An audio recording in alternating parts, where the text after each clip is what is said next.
When there is a will, there is a way. And right now, Paolo Banchero is doing all he can to will the Magic into the playoffs today on Locked On Magic.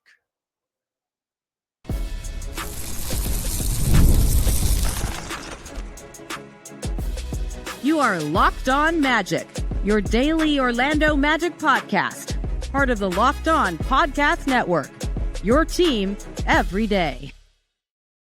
And you are indeed Locked On Magic. Today is March 8th. It will be, it probably is. I'm on Central Time. I don't even know what time it is. It will be March 9th, 2026. My name is Philip Rossman-Reich. I'm the senior writer over at OrlandoMagicDaily.com, credentialed member of the Orlando Magic media since the 2012 season. Coming to you today from the Fiserv Forum in Milwaukee, Wisconsin. On today's episode of Locked On Magic, the Orlando Magic dismantle the undermanned Milwaukee Bucks, take them down piece by piece. How the Magic got back to their defensive identity to get what Jalen Suggs described as a will game, and how Paolo Banchero is taking the lead to get the Magic into the playoffs. We're going to get to that coming up here in just a moment. First, we want to thank you again for making Locked On Magic part of your day every day, no matter when you listen to us, whether it's first thing in the morning, whether it's right when we upload.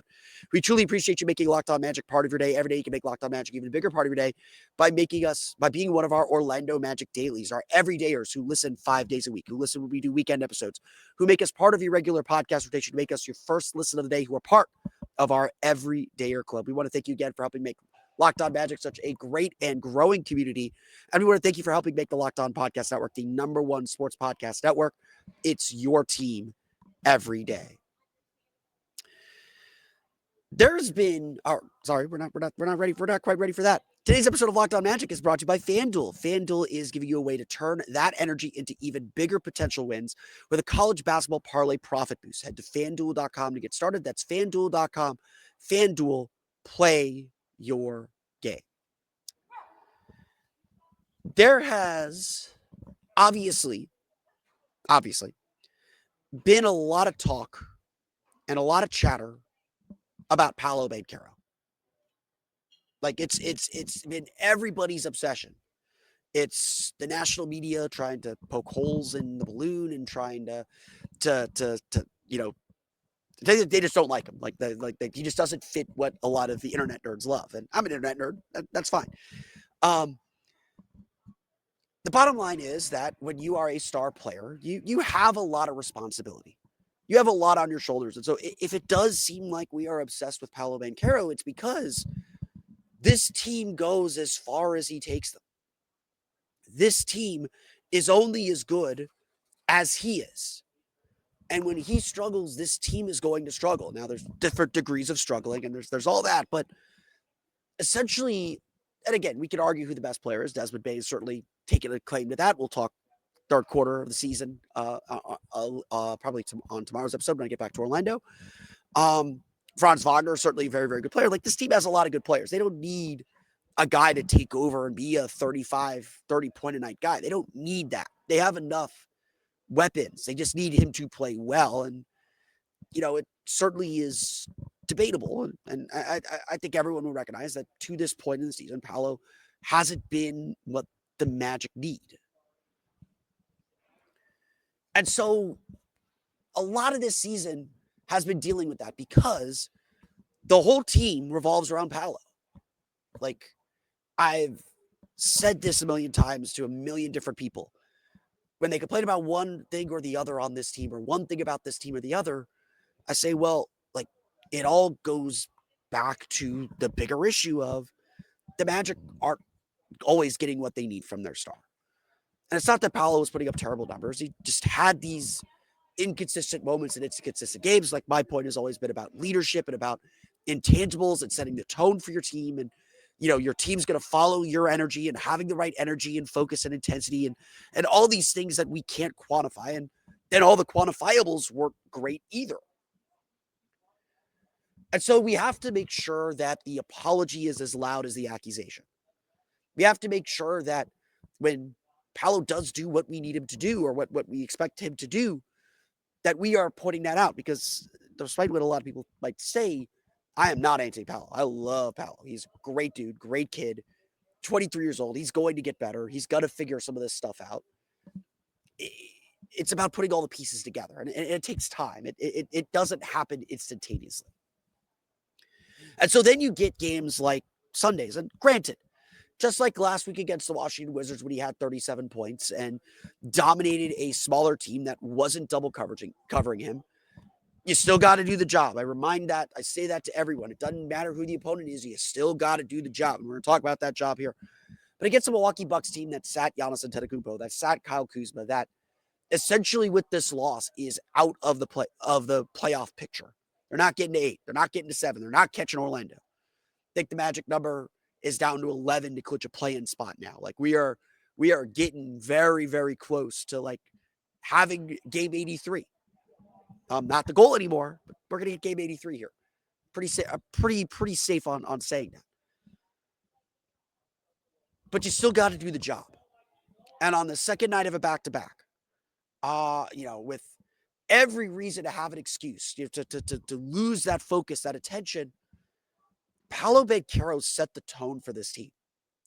The whole world, again, revolves around him. Whether he wants it or not, that just comes with the job. And whether that's fair or not, that comes with the job.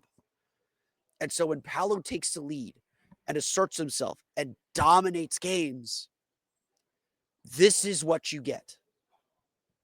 This is the kind of performance that you get. And this is how the Magic get where they want to go, which is not in the play-in, which is in a fight to get out of the first round, in a series. If the Magic get the Paolo Banchero they've been getting for the last 10 games after the All-Star break, and really even before that, it started before that, but certainly after the All-Star break, then the Magic are getting ready to have a really strong final quarter of the season. Paolo Banchero had 26 of his 33 points in the first half.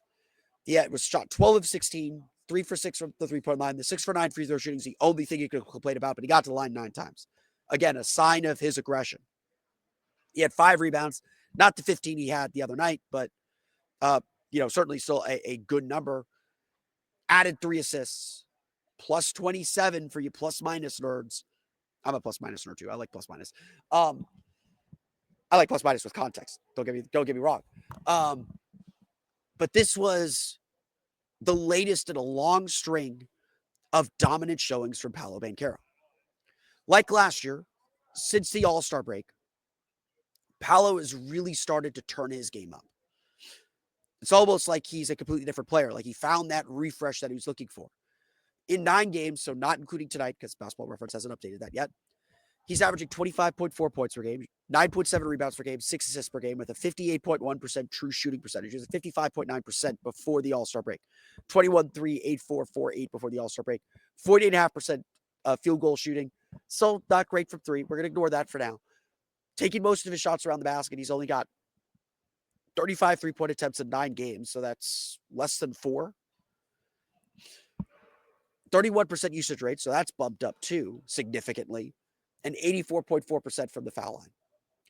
For you on nerds, not including tonight's game, which obviously will skew the numbers just like the Sacramento game does, but in 8 games since the All-Star break, the Magic have a plus 8.1 net rating with Paolo on the floor. Only Tristan da Silva and Anthony Black, among starting players or players who tend to start, have a higher on-court net rating. The Magic score 114.4 points per 100 possessions, which is about their average, at a 106.2 defensive rating, which is 2.4 points per 100 possessions better than their average in those 8 games. Off the court, the Magic have a minus 1.1 net rating. Only Tristan da Silva is worse, with a 110.1 offensive rating, so the offense goes in the tank, and a 111.1 defense rating. Defense still good, but below average when Paolo's off the floor. So it's not just his offense that is improving. It's not just his offense that has taken this step up. It's his defense. I've noted that. He's guarded Luka. He's guarded Durant. And I talked to Paolo about this after the game, and he said, look, right now I'm kind of the only body you could throw at those guys. But regardless of that, he is still taking on that challenge. And this is what I've been talking about all year long. You set the tone for your team. As a team leader, you set the tone for your team. the team goes as your energy goes. And that is something that, frankly, I think Paolo was really poor at in the earlier parts of the season. And right now, he is doing that. Right now, he is stepping up as that leader. And he's not only playing more aggressively, playing more assertively, playing more efficiently, playing more effectively, his energy is bringing everyone up with it. And look, Jalen Suggs is going to do what Jalen Suggs does, and we'll talk about him in a minute. Desmond Bane's going to do what Desmond Bane's going to do.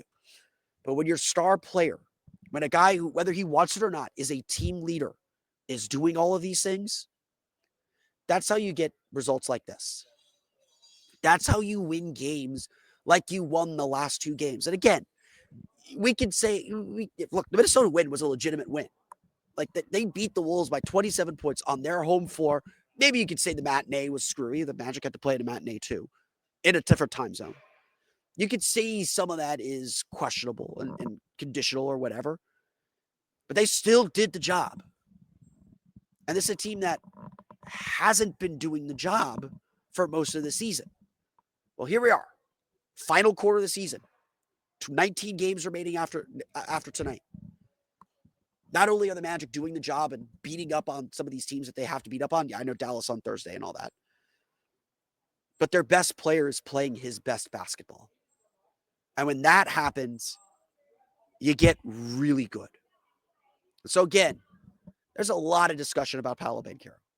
Some of it is fair, some of it is not. But both sides of that coin come with the responsibility of being a max player. And right now, Paolo is rising to the challenge. Right now, Paolo is answering the call. And because he's answering the call, this team is answering the call. That was certainly part of the storyline tonight. But everyone on the team would say the storyline was really something else. How the Magic got a will game and played one of their best defensive games of the season. We'll get to that coming up here in just a moment.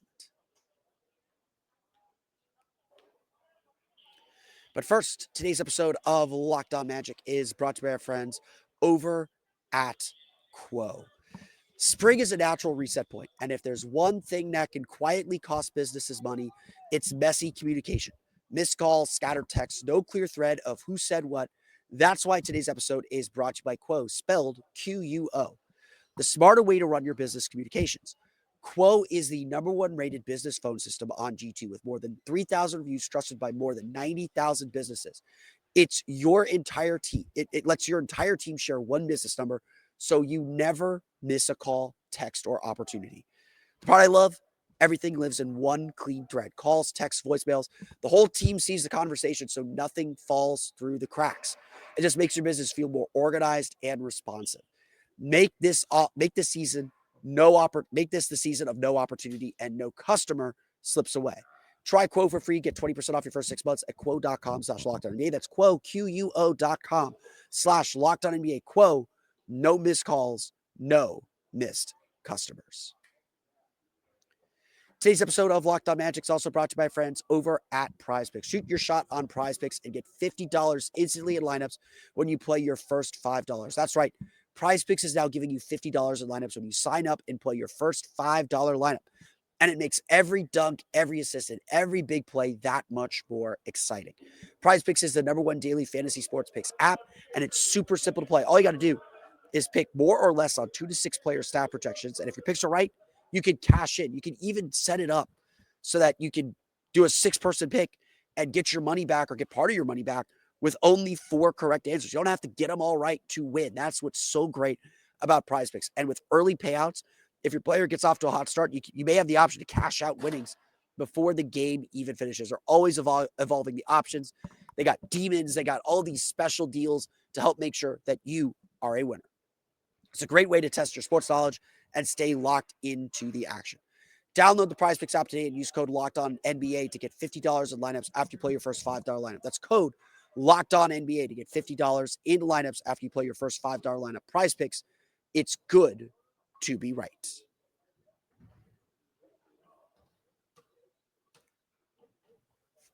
We want to thank you for making Locked On Magic part of your day every day. We want to thank you for helping make the Locked On Podcast Network the #1 sports podcast network. If you haven't done so already, go check out our Everydayer Club and take your fandom to the next level.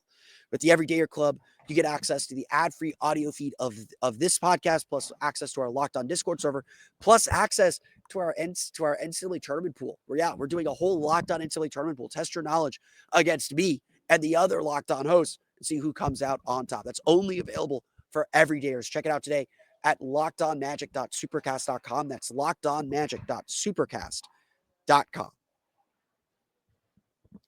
We led with Paolo today because, look, Paolo Banchero is a driver of discussion. He's going to get people talking. I am not above doing something for SEO. But what everybody in that locker room wanted to talk about, and certainly one of the big storylines coming out of this big weekend, like, let's face it, yeah, this Milwaukee team was down a lot of key players. Not the Milwaukee team that we thought they'd be either. But let's face it, the Magic winning by 25 plus on the road in back-to-back games. First time in team history, by the way. The Magic have won by 20 plus on a road back-to-back and consecutive road games on back-to-backs. Pretty crazy. And look, yesterday's game against the Wolves was a crazy game.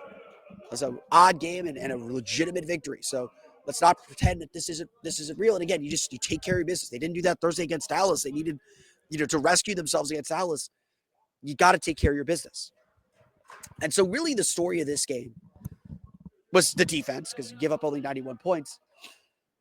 But the story of this game was really about the Magic's ability to control this game defensively. Jalen Suggs got to the podium and described this game as a will game. Second night of a back-to-back, and sure, Minnesota and Milwaukee isn't a crazy trip. It's about 40 minutes on my flight, 40 minutes to an hour on my flight.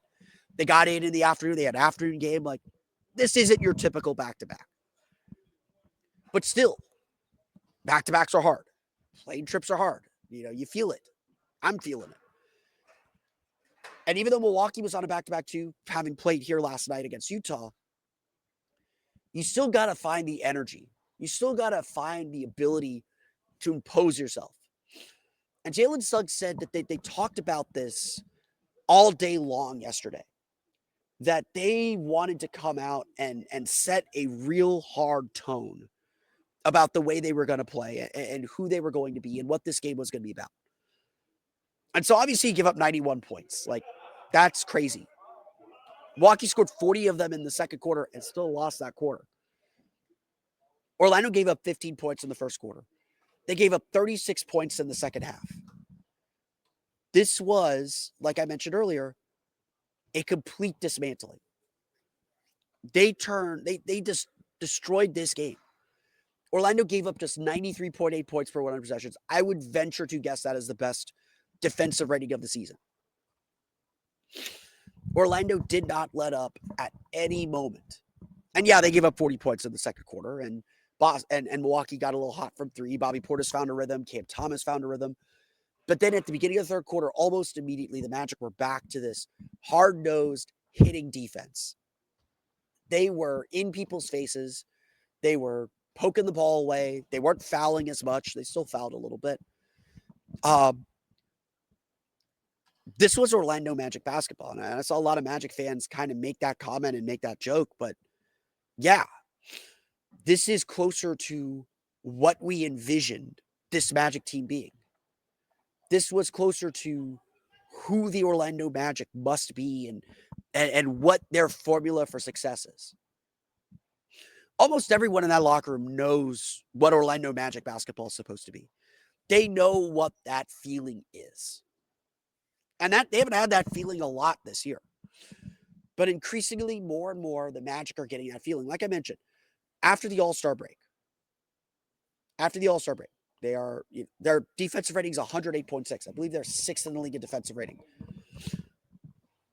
They are dominating games defensively in ways they have not before. And again, like, the big difference is something we talked about so much that the first half,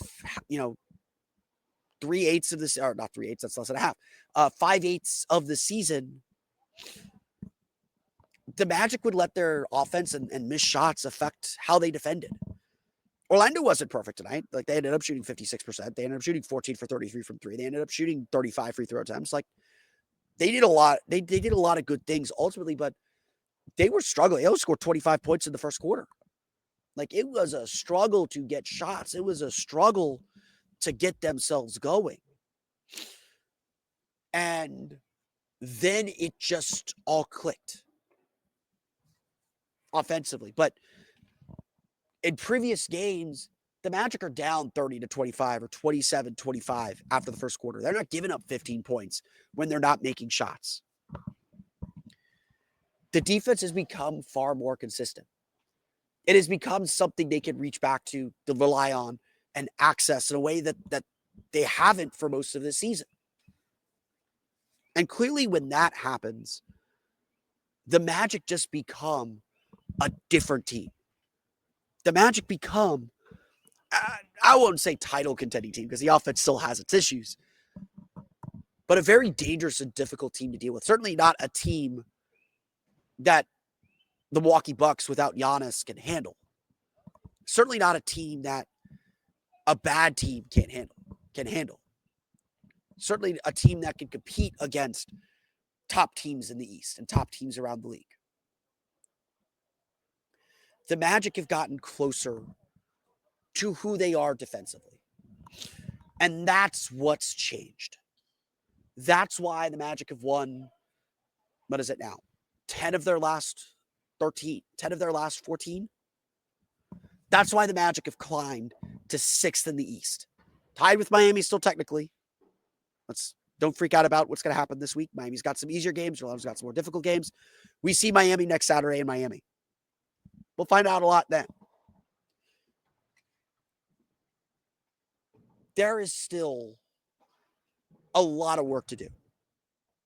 But the Magic are looking more and more like themselves again. And when that happens, you get games like this. You get weekends like this. You get stretches like this. And it just goes to show that the season was never done for.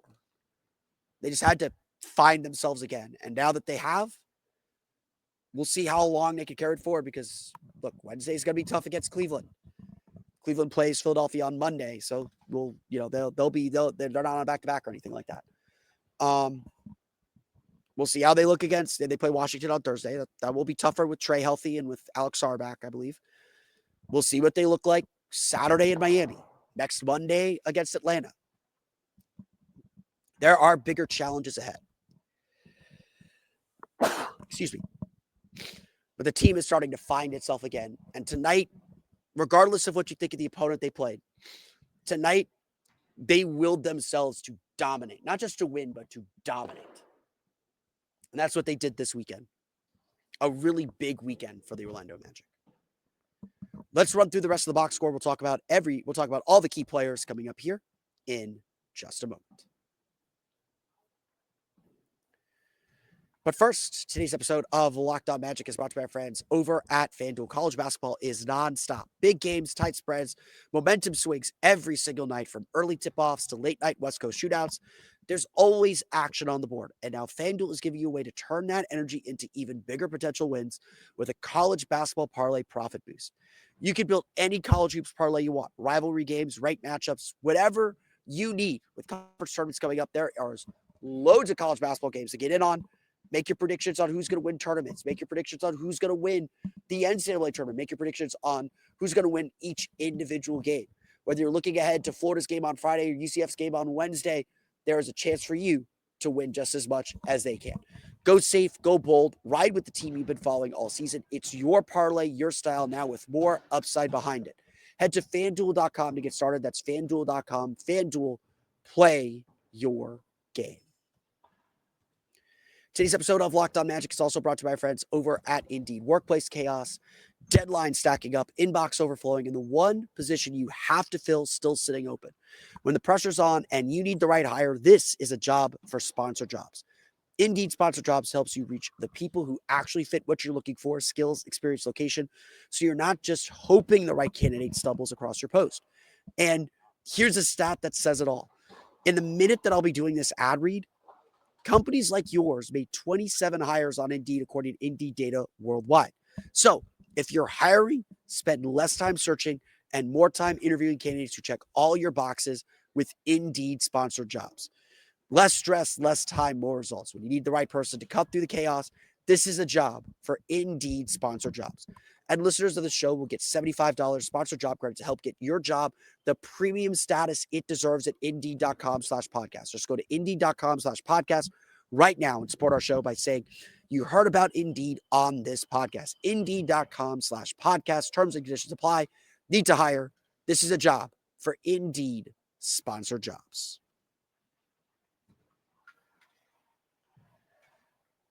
As we do after every game, let's run through the final box score, talk about individual performances, because this wasn't just about Paolo. As much as Paolo was big, and again, like I really think he set the tone for the team. I think he really set the standard for this group and for how they were going to play and how they're going to perform. And again, it's asking a lot. I get it. It's a lot.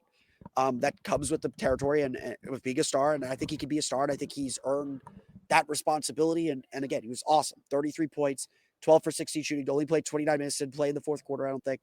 3 for 6 for 3, 6 for 9 from the foul line, 5 rebounds, 3 assists. Just a really, really awesome game from Paolo Banchero. I want to note one other thing before we get into the rest of the box score.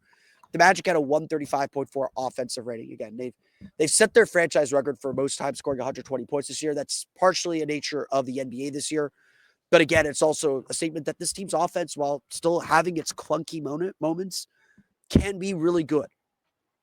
And obviously, like, opponent matters and all that stuff. But 135.4 offensive rating, a 93.8 defensive rating. That's a 41.6 net rating. Just the Magic needed a blowout like this, just a complete dismantling. Not that everything was easy, but they just really took care of their business and again just found the thing they needed to do and just kept doing it. You know, we talked about not getting bored with the simple. Like, that's what this game was. Magic really locked in on defense, used that to create offense. They had 22 fast break points, 9 for 9 on fast break opportunities. That's not accurate because Desmond Bane missed a fast break layup. 19 second chance points, 54 points in the paint, 27 for 40 in the paint. Magic did their job tight. Powell was 6 for 6 in the restricted area as well. So just, again, complete dismantling. The Magic were in complete control throughout this one. So let's talk about some other players. Jalen Suggs at 20 points, 7 for 9 shooting, 3 for 3 from 3, 3 for 3 from the foul line, 3 rebounds, 2 assists. Generally, like, look, Jalen Suggs' defense was crazy good. Like, he was really disruptive on the ball.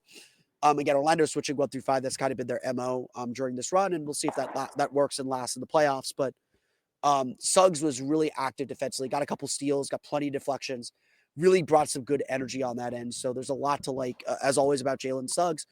Finally got some shots to go down. He's really struggled with his shooting, so it was good to have a solid shooting game from him and a good shooting game on that front. But still a little out of control. He had 5 fouls, picked up 2 very quick fouls in this one. Like, you know, just it's about kind of knowing when to dial it up and dial it back. And look, he had 5 turnovers, was kind of rushing some decisions and rushing some plays. So certainly plenty to develop and grow there and improve. But, you know, again, can't argue with the results. Just played really, really well in the end. Desmond Bane, not the same game he had on Saturday. He had 18 points, 6 for 12 shooting, 1 for 3 from 3, 5 for 5 from the foul line, 5 rebounds, career high, 9 assists, had 4 steals. You know, look, teams are trying to keep Des from shooting threes. That's perfectly all right. Magic can live with that. He is perfectly capable of attacking downhill. He's getting to the basket pretty decently. And then he was just moving the ball. Like, again, the great thing about Desmond Bane is he just does whatever your team needs him to do. He's not trying to do too much. He's not trying to do anything crazy. He just does what the team needs him to do. And so that's what he was successful with in this game. Just a really, really nice game from Dez. Again, just the game didn't need him to be a high scorer. So he facilitated, he played decoy, he kept the Bucks off balance and made the most of that opportunity. So great game from him. Wendell Carter only had 9 points and 5 rebounds, but a really nice game from him. Again, so much of the Magic's ability to switch and what they're doing defensively comes down to Wendell Carter's ability to defend the perimeter and at least provide a little bit of resistance on the perimeter. And he was really excellent when he got switched on to guards. He was really excellent sticking to Miles Turner and making his job tough. He was just really good overall. And so There is, as always, a lot to like about a guy like Wendell Carter. And again, like I know he's not everyone's cup of tea. He had a couple of nice launches and lob dunks tonight. He looks a lot springier. He looks a lot more energized. It feels like he's got a little bit of a second wind on him. And when he plays well, the Magic tend to play well. It's not necessarily about scoring. It's not always about counting stats. But when he plays well, the Magic play well. And I thought he played really, really well tonight. So too did Jet Howard. Like sneaky under the radar. Jets had some really nice games.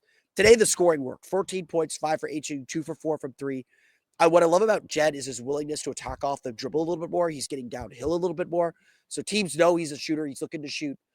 He's attacking closeouts really well. He's cutting really well. Had a couple nice baseline cuts that led to baskets.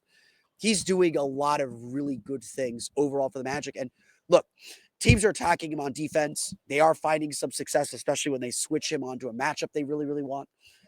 But Jet's been fighting on defense all year. Like, I'm not going to sit here and say Jet is some amazing defender that I want guarding the best player on the other floor, or a guy that I trust completely in the playoffs. Like, I think it's going to be a little bit of a problem when they get to the playoffs, but Jet's fighting. And again, that's half the battle. Like, we can work on technique. We can work on anticipation. And look, he's a step late a lot of times. He commits a lot of fouls because he's a step late. But the fight is there. And again, as long as you're willing to fight, you have a chance. And I've said this about Jet for a while. Like he wants it. Like he's trying to find it. And again, it may not happen here. Yeah, obviously there's a contract situation this summer, and we'll talk about contract stuff tomorrow. Apparently, we got to talk about that. Jet has done some really, really nice things. And again, he's earned these minutes. Like it's look again, playoffs are a different animal, different story. Like when Franz is back, different story. But I really I'm really comfortable mostly with how Jet's playing, and got a big scoring game from him, which is super nice. Javon Carter had 5 points. Mo Wagner had 3, all at the free throw line. Noah Penda had another nice game with 8 points on 2 for 5 shooting. Goga Batadze had 7, playing the last 8.5 minutes with the game decided. Jamal Cain had 8, playing garbage time as well. Tristan Silva had 5, only starter. Again, kind of a down game for Tristan, but again, he competes defensively, and that's a big thing that the Magic are looking for. So, in the end, like again, we can say what we want about the opponent. We can say about who was and wasn't playing. You still got to do the job. And it's not easy in this league to win by 39. Again, I say this all the time. Losing by 30 says more about the losing team than it does the winning team. But honestly, this win does say a lot about the Magic. It does say something about their aggression. It does say something about their confidence. You don't win by 30 if you're not confident, if you're not flowing, if you're not figuring things out. And it sure feels like the Magic are figuring things out. It sure feels like the Magic are starting to look more and more like themselves. And this weekend was as close as they've looked to themselves in a very, very long time.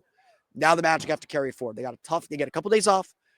Tough game Wednesday against Cleveland Cavaliers. Team you might be in a playoff series with. We don't know what Jared Allen's status will be for that game, but a very tough opponent. And we'll see if the Magic can keep this going. First 4-game win streak of the year. See if they can make it 5. See if they can make it 6. See if they can make it 7 in Miami. Make it 8 in Atlanta. Who knows? Who knows how long this thing could go? But the Magic are in a very good place, trending in the right direction, as Desmond Bain likes to say. And this weekend was a great example of the direction the Magic are going.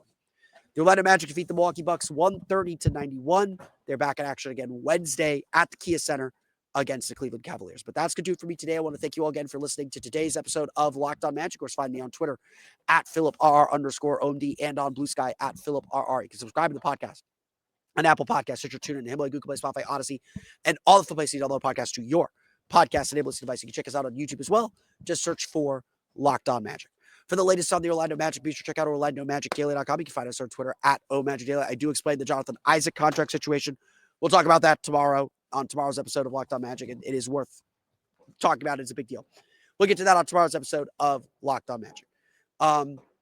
For even more Orlando Magic content, be sure to check out my Patreon page, the Orlando Magic Hub, at patreon.com/Orlando Magic Hub. You can also check out our Everydayer Club, get access to the ad-free audio feed of this show, plus our Locked On Magic Discord server. You can check that out at lockedonmagic.supercast.com. That's lockedonmagic.supercast.com. As always, thank you for your support. Excuse me. For those of you on video, we're going to send you the first ever 24/7 national NBA YouTube channel on audio. Make sure you make your second listen NBA game night on Locked On NBA. That's going to do it for me today, though. I want to thank you all again for listening to today's episode of Locked On Magic. I am heading home. We'll be back tomorrow from Orlando. We'll talk about that Jonathan Isaac contract situation, what comes next on that front, what that means for the Magic. I've got a lot of questions about it already. We will chat about that on tomorrow's episode of Locked On Magic. But until then, for Orlando Magic Daily and Locked On Magic, this has been Philip Rossman-Reich signing off from Fiserv Forum. We'll see you all again next time for another episode of Locked On Magic.